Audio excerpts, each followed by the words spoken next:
little different video than you're used to seeing on my channel. I am on the road, and I'm going to be heading to Washtenaw County this morning. And I've got about an hour drive ahead of me. I've got Mocha with me, and we're going to do a little adventure. Now, what am I going to Washtenaw County for? Well, it has to do with some history that I'm researching. I've been working on a book for the past year and a half on true crime from the Victorian era.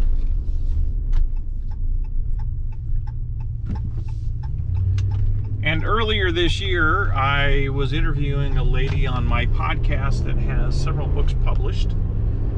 And she suggested that I reach out to her publisher. And it's a pretty common publisher of history books. So I went ahead and filled out an application, applied for it, pitched them my book. And they were very pleased with the proposal, and they accepted it, and we signed a contract. I want to say it was probably back in February, March. I don't really have the paperwork here with me, but it was around that time. And I have to turn in my manuscript by August, and this is the beginning of July here. It is finally all written, and what I'm doing today is going to gather some photographs.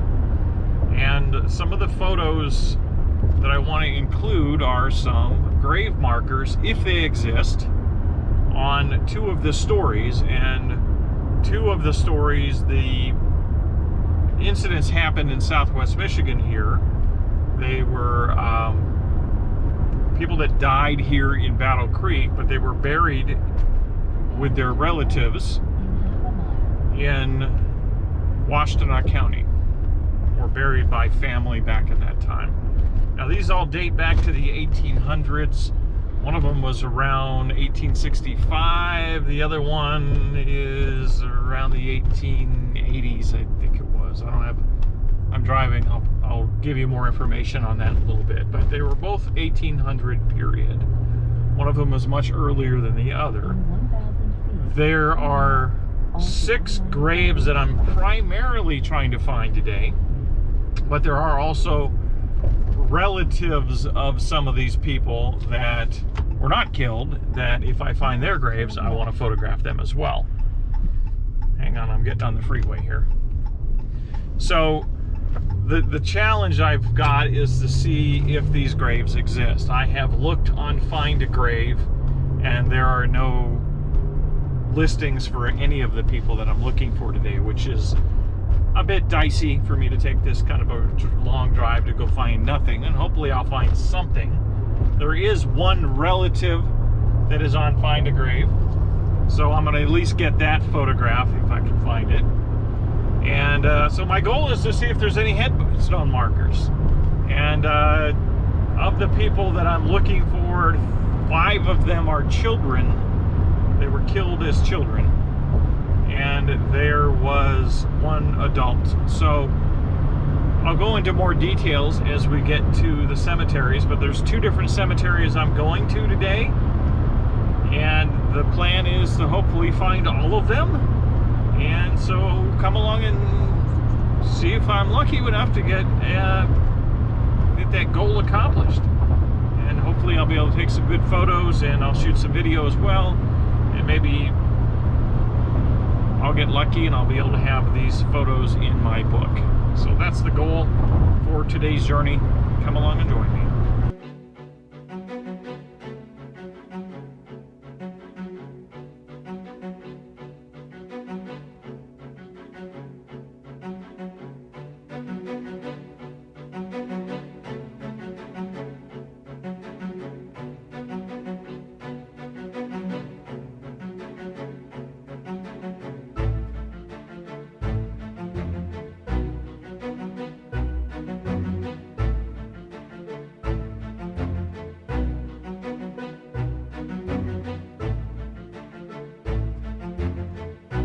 So you're probably wondering what I'm doing here today. I'm in Webster Township at the Webster United Church of Christ. There's a cemetery behind this church that's very old, And there are 3 graves that I'm looking for. There's a few other ones of the family related to the victims. But in 1886, Martin White murdered his wife and 2 children. I've carried this story on the YouTube channel before, and I'll put a link to that video. But I've researched the story even more since then, and I've put the entire story in a book that I have coming out in the spring of 2024. So I was here today to gather some photos and see if I could find the graves of these 3 people, which will be quite a find if I can locate them. So let's go look.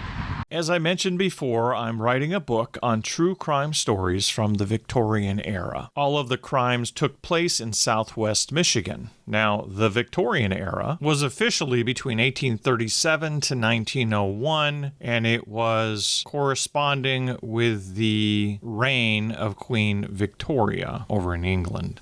The story that brings me to this cemetery today is the story of Martin White, who murdered his wife and 2 daughters in 1886 in Battle Creek, Michigan. And it was a horrific crime. And for a very long time, I have been trying to locate the graves of Frances White, whose maiden name was Reeve, and the 2 daughters, Mary, but it was written as May in the articles that I read, and Bessie. And all of the articles that I was able to uncover on this story indicated a completely different location for where they were buried. They said they were buried on the family farm, and I could not find any reference to them in Find a Grave, so I assumed it was on a private cemetery. So in my research for this book, I decided to dive deeper, and I looked up the old farm location on the old maps of that era in 1886 and earlier to find the family farm, and I did. And then I compared it with present day land records and discovered that the current owners had purchased it from this family many, many years before. And so I looked up the owner and discovered that the owner of the land had just passed away in 2022. And he was like 100 years old or more. And all I was trying to do was find out if there was a cemetery on the land. And so I felt like I had to hit a dead end. And then I said, well, let me look up his obituary a little more. And I found some of his family members that were mentioned in his obituary. And I tracked them down. And I managed to make contact with one of his daughters.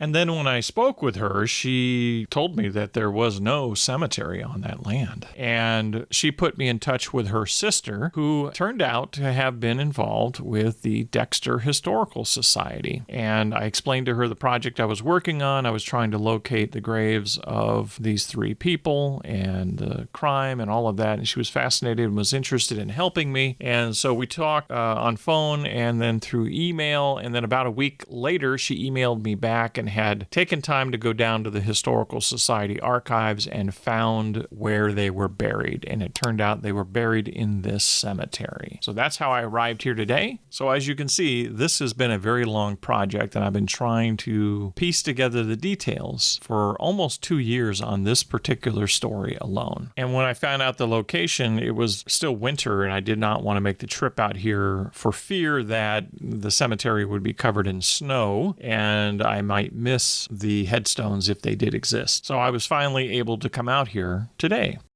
Well, I know they're buried here in this cemetery here in Webster Township, but I have walked the entire thing and I do not see headstone markers for them. This one right here, Reeve, is part of the story. That is the brother of the woman who was murdered, and the 2 children I would assume would have been buried next to her. I know that her mother was also buried here because I saw a photograph online, but I'm not able to find her grave or headstone. So I was hoping if I found the mother's headstone, then maybe next to it there would be markers for the other 3. But I'm still walking around here a little bit, but I'm about ready to head on to my next cemetery. I did get a photo of this one. This will be possibly useful for the book because he's a key player in the story. And so let's carry on.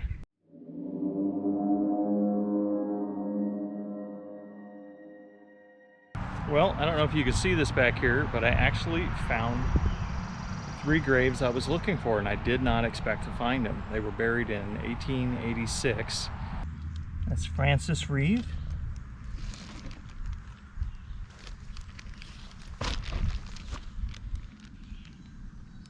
And there's Mary. Newspapers at the time called her May. And there's Bessie.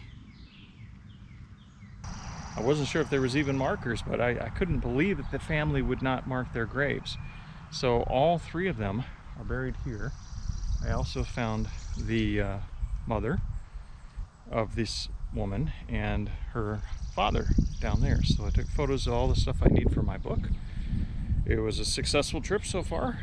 So as I explained before, the family came from Webster Township over here in Washtenaw County. And when the murder happened, the brother, Russell, took a train to Battle Creek to claim the bodies of his sister and his 2 nieces. And when he arrived, the coroner asked him to also take with him the body of Martin White, and he refused to do so. The family didn't want anything more to do with him. And there was a lot of dislike for Martin when he was alive. He was quite abusive to Francis in life, and the family knew it. They also knew that he was constantly trying to take money and land away from Francis that she'd been given in a will by her father. And so they kept him entirely out of family matters regarding money. And so when Russell arrived, he refused to take the body, and he just said, do whatever you want with it. And they ended up burying Martin White in the Potter's Field in Oak Hill Cemetery.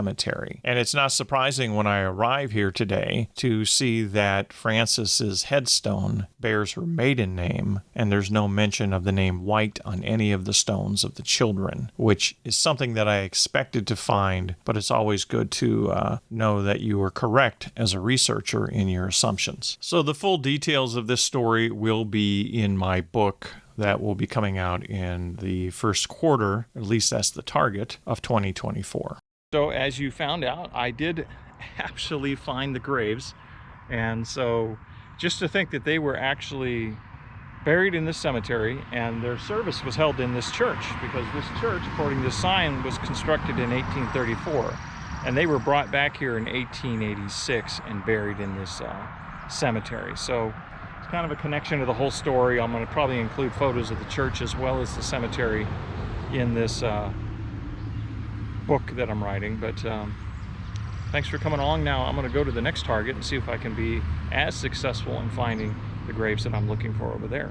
Now, the Haviland children murders, I have covered this story on one of my episodes in my podcast, and you're welcome to go check that out and find it in the list of episodes. And I could put the link to that in the description of this video. I intend in the future to create different videos on each of these true crime stories as featured in my book, but I'm waiting until after the book actually comes out. That being said, I did a video last year that covered some of the Haviland story, and I have done a considerable amount of research since that time, and I discovered a lot more details that helped me find more of the true story of what happened. And in a brief summary, in December of 1865, Sarah Haviland poisoned her 3 children. She had 6 children in total. These were the 3 youngest children. And it's a long, detailed story as to why she chose to kill those 3 children, but she did it with a lot of manipulation of the other people that were living in the same house, and she poisoned them right in front of them over a period of a week to a week and a half, and they all just believed the children were getting sick and that the mother was administering them medicine, and she was deliberately killing these children with arsenic. And she was doing it so that she could get rid of them and go off and marry a man by the name of Dr. Baker, which is all defined in the story. But this particular story gained a lot of national news. As a result, she was caught and she was charged with the murders and found guilty and sent to prison, and she spent roughly 30 years in the Jackson Penitentiary. But that's all defined in the story, and I don't want to give it all away. But that is what I'm here looking for today, is to see if I can locate the graves of the 3 children, because they were brought back here by the Quakers and buried in this cemetery, which was a Quaker cemetery originally. And this was in 1866.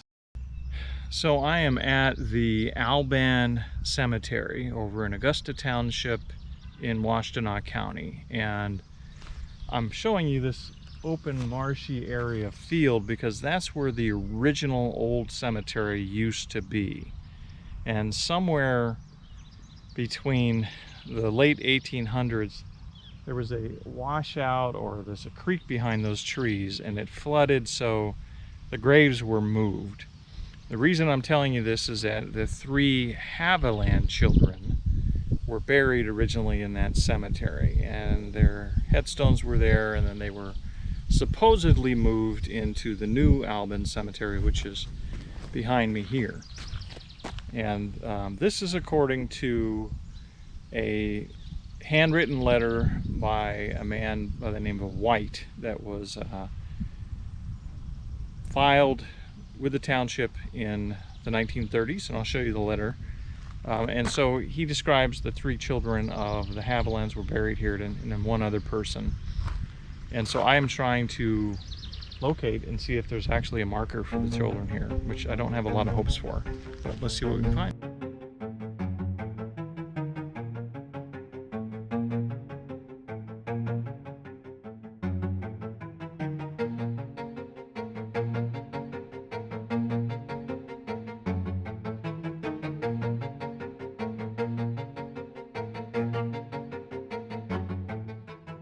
So I have walked around this property, and I even followed the notations back into that area. There's a road going back there where they said the old cemetery used to be before it was moved in the late 1800s, early 1900s.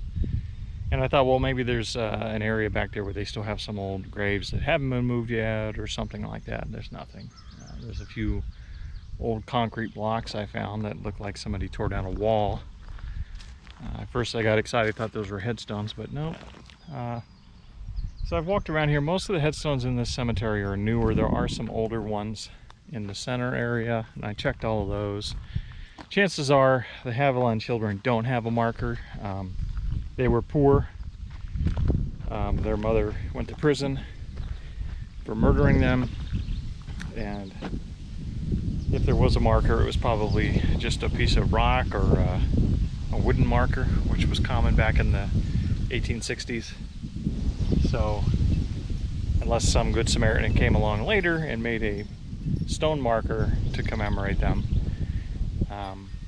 they're not going to be able to be found in the cemetery. And I just went through the whole cemetery, driving through, looking at all the names. It's pretty easy to see from your car, but there's really no marker for that, for them at all. I saw no Haviland name at all. So now the Quaker meeting house is over there.